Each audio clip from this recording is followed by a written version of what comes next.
Tanse Honey Nitesagasun, Pakta Hausagagane Kochinia. Hello everyone, my name is Honey and I'm from Sturgeon Lake. I'm one of the senior guides here at Wanuskewin, and today I'm going to show you how to make these beautiful pairs of earrings. Very simple and very fun for you to do at home. Let's get started. So this is the materials that we're going to need to make these earrings right here. So I have some beading thread. This is just white nylon beading thread. I have two large big beads. So these beads are a lot larger than the regular seed beads. I have a beading needle. I have specifically a size 12. It's a little bit longer, but I prefer it that way. And then we have our earring hooks. This is just shepherd's hooks. I have pliers in case I need to fix these guys up a little bit. And then my scissors, a lighter, just to make the knots a little bit neater. Of course, you don't have to use this at all if you don't want to. And then I have my seed beads down here. So I have an arrangement of colors. They're all size 12 seed beads. My main color here is a nice shiny silver lined red. So it kind of shines in the light there. And then I have these colors here to be my fire colors in the center. I'll let you get your stuff in order and then we'll get started. To get started, we're going to cut our thread. So you're going to cut a single piece of thread about 40 inches in length, and we're going to start threading our needle. So this could be a little bit harder for people who are beginning, but that's totally fine. And you just want to put your thread through the eye of the needle and pull. We're going to double thread it. So what that means to me is just pulling both edges together, just like that. And we're gonna make a knot. So you can make a knot any which way you want. For me, I find it easier wrapping around my two fingers like this. Pulling out my finger, you can see that there's a nice little hoop here. You're gonna take this tail that it's on top, and you're just gonna pull it through the hoop, just like that. Pull. Ta-da! One side done. We'll do double knotting. So again, we have that hoop. Pull the tail through the hoop, just like that. And you want to make sure that the knots land on top of each other.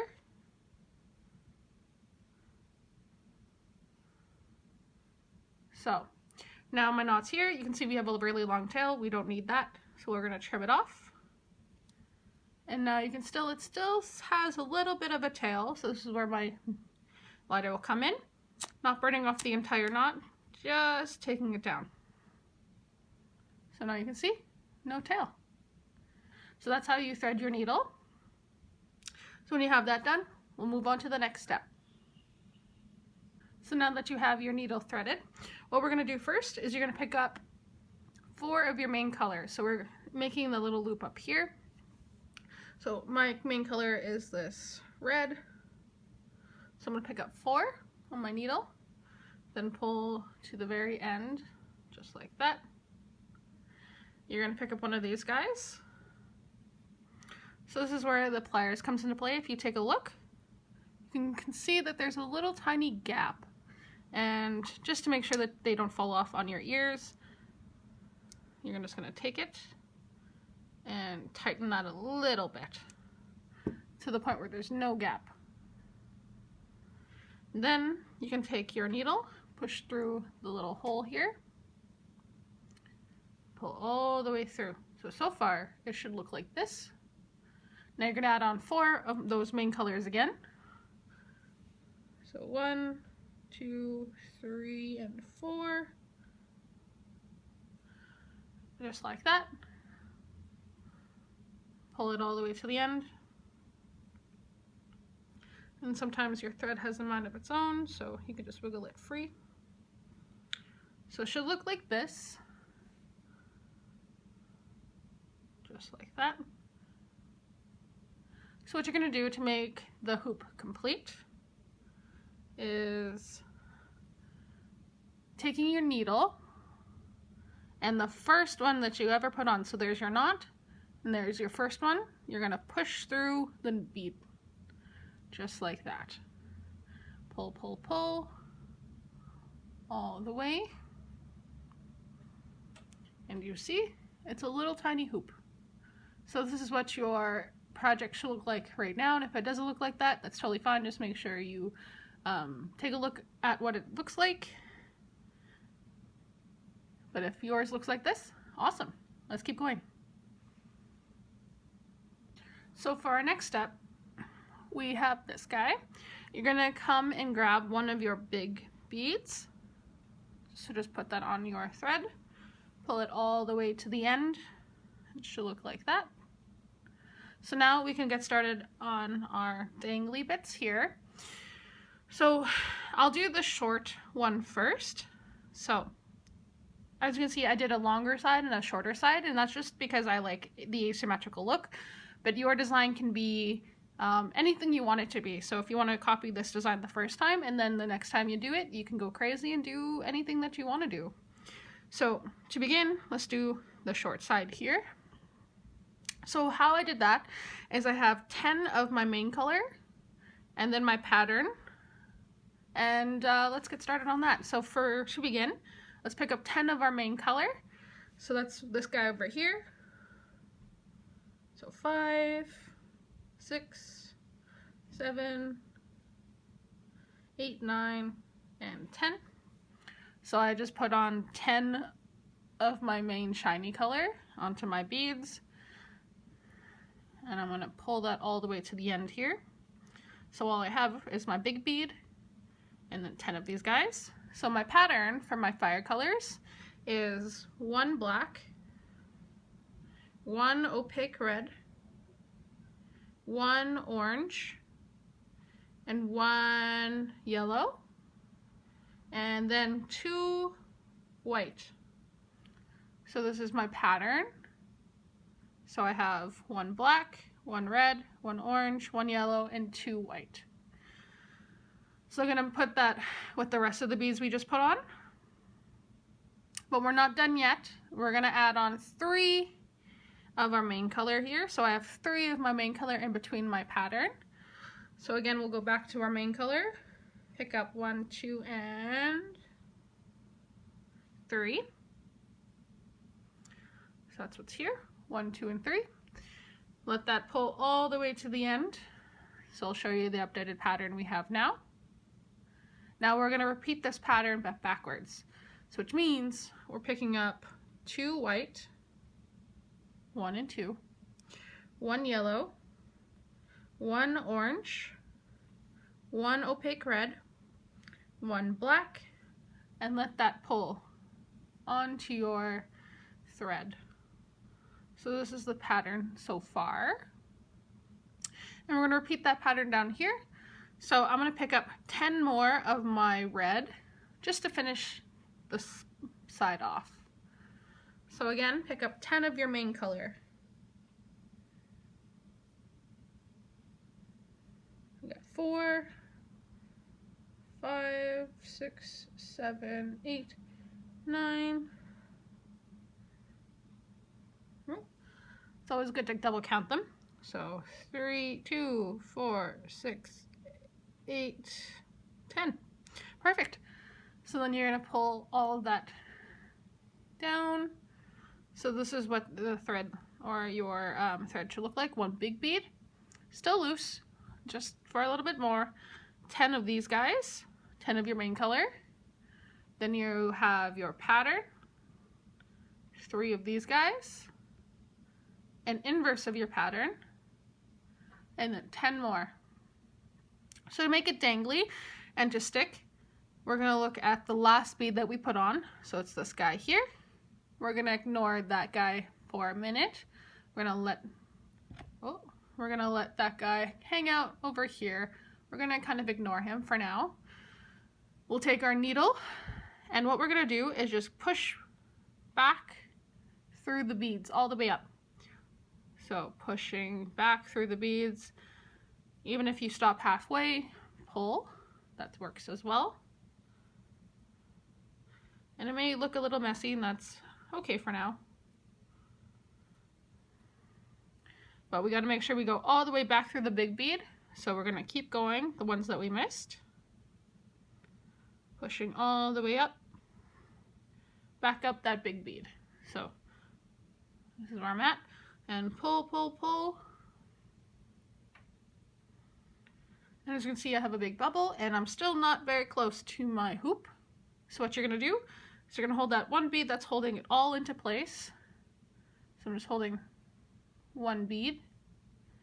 And I'm holding onto the bead while pulling from my needle side, so it all comes snug together. But you don't want to pull too hard, otherwise it's going to be not flowy and dangly like it is. You can see it here. So the next step, this is what I like to call anchoring. So we're coming out of this big bead. We got to hit up one of these small beads. So I'm going to take my needle and go through one of these beads. So one of the hoop beads is what I'm going through. I'm going to pull. You can go up from the bottom or down from the top. It doesn't matter as long as you're going through one of those beads. And you can see my thread is hanging out right there. So that's the anchor. So basically what we did here at the bottom is what we're doing at the top. Now when you want to start the next dangly, you got to go through the big bead again. So always going through that big bead. This is where I'm at. And pull, pull, pull. Make sure your hook doesn't catch your thread. And there we go. You have one side done. Let's move on to the second side. So for your second side, we're going to work on the longer side now. So repeating the same process, I'm going to put on 16. My pattern will stay the same, and then 16, and repeating that same process going back up. So I'll just talk you through that process. So for my main color, I'm picking up 16 this time. I'm making it longer. And again, always making sure you're counting. So 3, 6, 7, 8. Not quite there yet. 9, 10, 11, 12, 13, 14, 15, 16. So I have my 16 beads on one side. Now I'm going to go into my pattern. So that's one black, one opaque red, one orange, one yellow, and 2 white. The middle parts of that pattern is going to be 3 main colors. So 3 of my shiny red. So 3. And then going backwards again. So 1, 2 white, 1 yellow, 1 orange, 1 opaque red, and 1 black. So pull that all onto your thread. Oh, it's trying to catch my other side here. So I have 16, then my pattern here that has not changed, and then I just put 16 more. Now what's interesting, if you look at my first color here, that's actually a blue. That's pretty cool. A blue was mixed in with my black, and some people call that a spirit bead, where we purposely put in a different color than what's meant to remind ourselves that we can't create anything perfect, to remind us the beauty of being human. That's pretty cool that it just happened randomly. I love it. So to finish off this side, I'm going to put on 16 more of my main colors. So 1, 2, 3, 4, 5, 6, 7, 8, 9, 10, 11, 12, 13, 14, 15, 16. And of course, a lot of different families that are used to beading or been passing down beading knowledge and all these wonderful things will have different interpretations and even different ways of tying knots and doing things. And that's totally fine. And I welcome learning experiences. So now we're going to do the exact same thing to secure this side. And again, one of these last beads, we're just going to pull him off to the side. We're going to ignore him for now. And we'll take our needle and go all the way back up. Again, stopping halfway if you need to pull your needle out. My needle is not that long.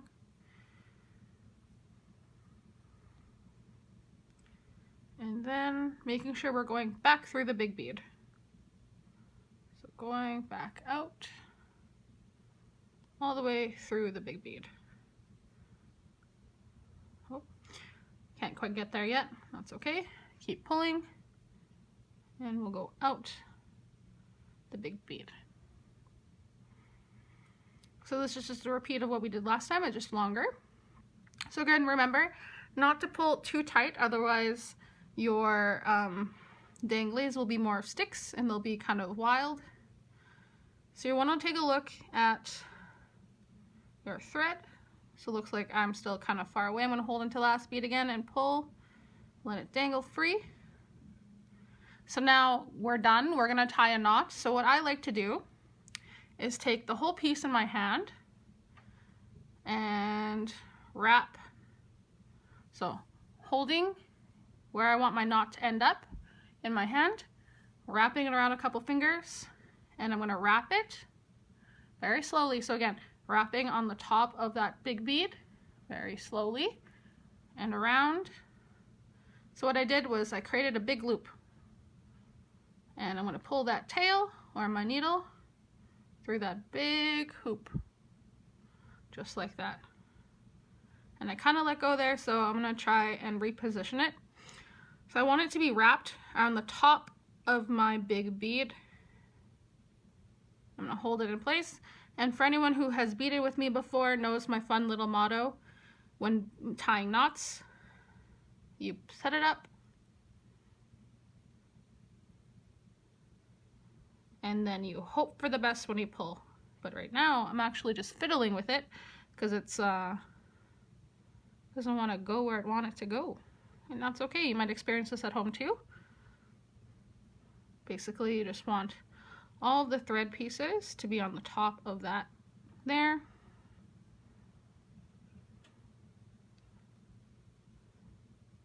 And pull nice and slowly. So again, I'll show you what that looks like. So I took it in my hands, wrapped it rounded a couple photo fingers. So in my hand there, holding it right next to the large bead, wrap it a couple fingers, go around the top of the bead there, all the way around. So I'm going to get these guys out of the way. So now in my hand, I have that loop that I wrapped around my fingers. I'm going to push this long thread through it. So now when I let go, it's wrapped only around the top of that big bead. And I'm going to hold it in place where I want that knot to go, because there's all of this extra thread hanging around, and pull and hope for the best. That's my motto. Sometimes it works, sometimes it doesn't, and that's okay. Tie a knot any way you think it works best for you. So then now that that's done, if you feel like that's secure, you can cut off the thread here, but just in case, I'm going to tie off another one. So again, just my regular knot here, holding it, hope for the best, and pull. And there we go. So then you can cut off this guy, leaving somewhat of a tail, not too big. Don't cut off your knot. And you can see there's still just a little bit of a tail we don't need. So what I'm going to do again with my needle, with my lighter, sorry, is just take off that little bit of a tail. Again, don't burn off your entire project, just real quick. And it looks neater already. And there we go. You've completed one full earring. Do the exact same thing on the other side. You can rewind and go back, and we'll walk you step by step through that process all over again. But other than that, you can add more danglies, you can add less danglies, you can make loops, you can go pretty crazy with this. And I hope I can see your guys' stuff when you're done.